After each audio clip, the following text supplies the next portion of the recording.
I'm Commissioner Ken Hodder, National Commander of the Salvation Army. There is too much at stake right now for the people we serve for there to be any confusion about what the Salvation Army stands for. So let me be clear. We believe only in the Bible. We endorse no social theory or philosophy, and we never will. And we're not asking anyone to apologize. When I arrived to the Salvation Army Southview Heights on March 1, 2021, I was informed that this was one of the hardest places to live. As I began to interact with the tenants, I quickly saw why it was characterized as a kindergarten for older adults. It didn't take long for me to realize that closing my door and limiting your activities to your room makes life here a lot easier and 100% safer. The Salvation Army is a gold mine for certain personnel. It's getting so bad here that on March 25, 2024, they issued a letter requesting that each tenant install a security camera system in their apartment. Despite the fact that I was brought here with the full intention of dying, I truly believe that the Salvation Army would provide me with the best treatment and care. However, I quickly learned that the Salvation Army Southview Heights is an assisted living home that does not provide care. Workers cannot assist. They are highly encouraged to just call 911 if you fall. They are not supposed to pick you up. Even tenants are not to aid. The Salvation Army facility has two sides, one where guests do not wear masks, and the one that I'm in, all guests must wear masks. Despite having the same halls, dining area, and chapel. The Salvation Army is a one-way street. They brought all of us here to die. When you achieve your objective, they will put your photo on the board. In 4 consecutive instances, the Salvation Army told me not to socialize with staff members. This directive came from my workers and the building's manager. Before Christmas this year, the Salvation Army held a town hall meeting for all residents. Do not socialize with staff.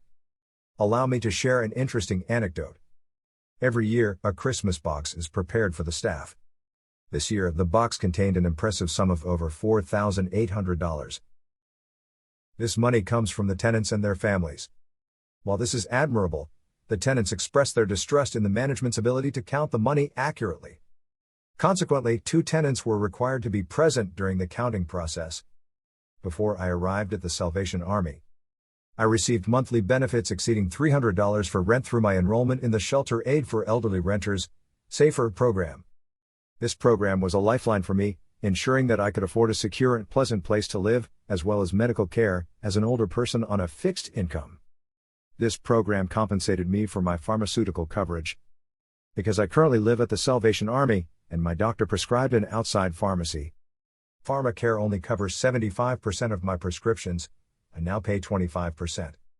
The Salvation Army just advised me that if my doctor used the Salvation Army pharmacy, I would not be required to pay anything. My PharmaCare bill is $467.87 for the months of January 1st to December 31st, 2023.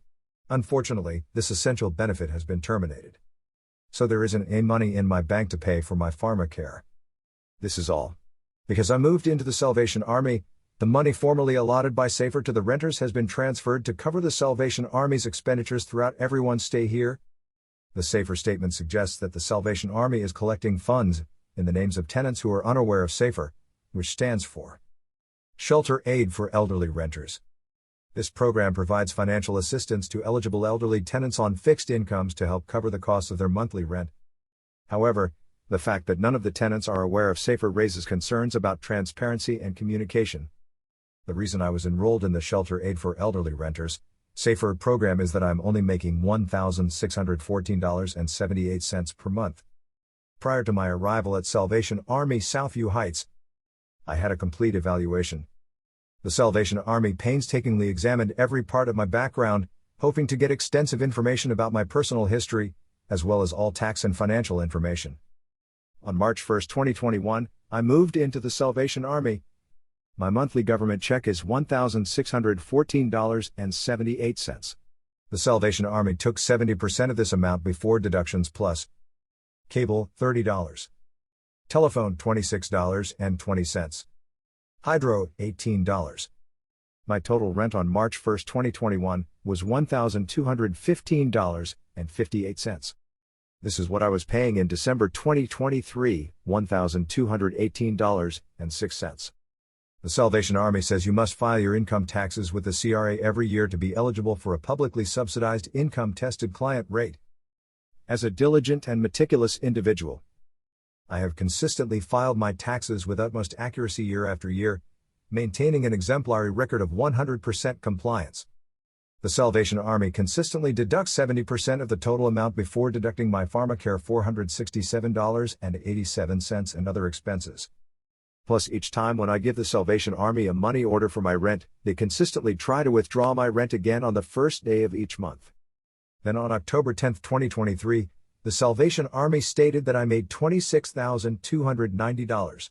On October 10, 2023, the Salvation Army informed me that my assisted living price for January 1st will be $1,533.58 plus cable $30, telephone $26.20, hydro $18. I am told the Salvation Army would not do anything about it. They will not help. So I phoned the CRA, Tax Services, and they said, "Sorry, we overcharged you. You did not make $26,290. You only collected $1,614.78 per month. That does not add up to $26,290. So, we will fix it." Then on October 14, 2023, the Salvation Army sent me a letter. The Salvation Army said my assisted living rate on January 1st would be $1,143.86 plus cable $30, telephone $26.20, hydro $18.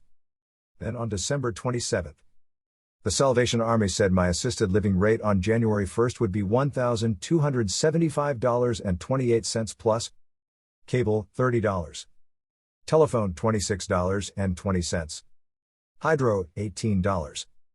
I've been told that the Salvation Army does not care what my bank said, they have their own way to do things. This is their letter. On January 9, 2024. Dear Mr. Peterman, I am writing to let you know that you will be charged a monthly rate for your assisted living unit.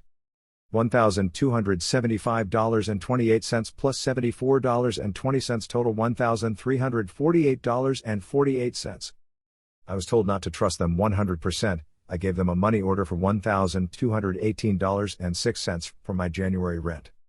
On January 3, 2024, the Salvation Army tried to take $1,607.78 out of my bank. The check bounced because there was insufficient funds in the bank. This cost me $49, even though I set a stop payment on the $1,218.06. The Salvation Army varies what they take out each month, so I can't put a stop payment on it since I'm not sure what it will be. So, this costs me $49 every month. The government only pays me $1,614.78 each month. The Salvation Army is demanding everything, except $3. There is no money for my health care. The Salvation Army just advised me that if my doctor used the Salvation Army pharmacy, I would not be required to pay anything. My pharmacare bill is $467.87 for the months of January 1st to December 31st, 2023, because I cannot pay this bill. I've been advised to relocate or go to the hospital every day for my medicines. The Salvation Army will phone 911 every day to take me there. I've been advised to call the police. What should I do? Do you think I should just move so I can buy my medicine, or go to the hospital every day and take a bus back?